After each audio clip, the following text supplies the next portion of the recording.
Imagine a world exactly like ours, not in technology, but in fragility. A world of just-in-time supply chains, a world of G8 summits where kings addressed each other as brother, a world where a diplomatic insult in Turkey caused a stock market crash in Egypt. This wasn't a fantasy. This was the late Bronze Age. For 3 centuries, the Mediterranean was a clockwork machine.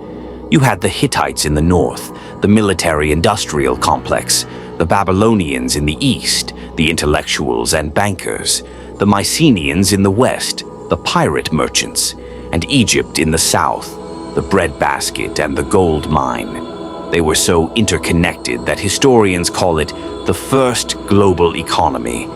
They believed they were too big to fail. They were wrong. In 1177 BC, the clockwork stopped. Within one human lifetime, the civilized world committed suicide. This isn't just history. It is an autopsy of the first time humanity pressed the delete button.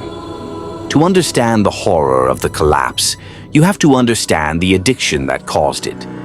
Bronze. Bronze is an alloy. You need copper and tin to make it. Copper was easy. It came from Cyprus. But tin? Tin was rare. It had to be shipped thousands of miles from the mines of Afghanistan. This meant that if you were a king in Greece, your army's existence relied on a donkey caravan in Central Asia not getting robbed. We found physical proof of this web, the Uluburun shipwreck found off the coast of Turkey. It sank around 1300 BC. Its cargo was a snapshot of a globalized world: copper from Cyprus, tin from Afghanistan, ivory from hippos in Africa, amber from the Baltics, glass from Canaan, and weapons from Greece. It was a single ship carrying the GDP of a small nation. It was a system of terrifying complexity. And complex systems have a fatal flaw. They don't bend, they break. The collapse wasn't a murder. It was a conspiracy of nature and violence. It started with the climate. Recent pollen analysis from ancient lake beds proves that a mega drought hit the region around 1200 BC. The wheat failed in Anatolia. The Nile stopped flooding. Then the earth moved. Geologists call it an earthquake storm, a sequence of massive seismic shocks that leveled city walls from Troy to Jericho in close succession. The system was bleeding. The people were starving.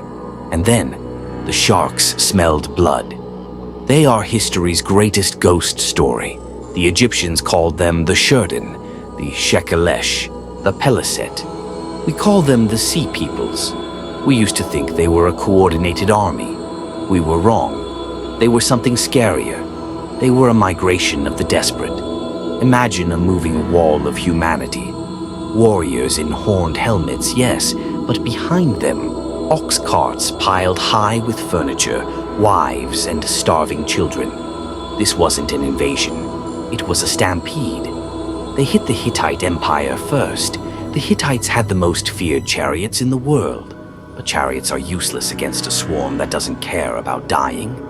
Hattusa, a city of stone and iron, was burned so hot the mud bricks turned to glass.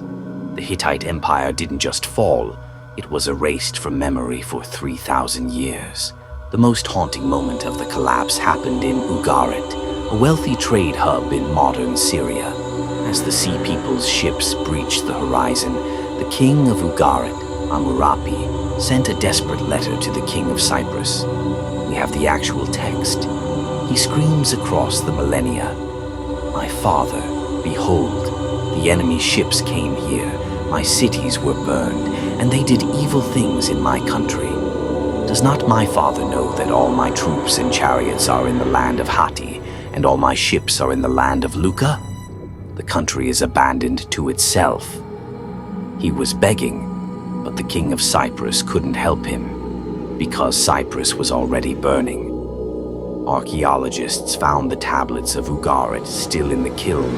They were being baked to be sent out, but the scribes never finished them. The city was sacked before the clay could dry.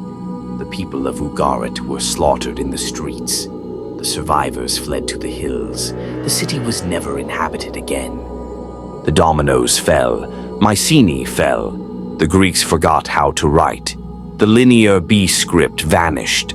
Art, architecture, and engineering stopped. Canaan was overrun. Only Egypt stood. Pharaoh Rameses III met the Sea Peoples at the Battle of the Delta.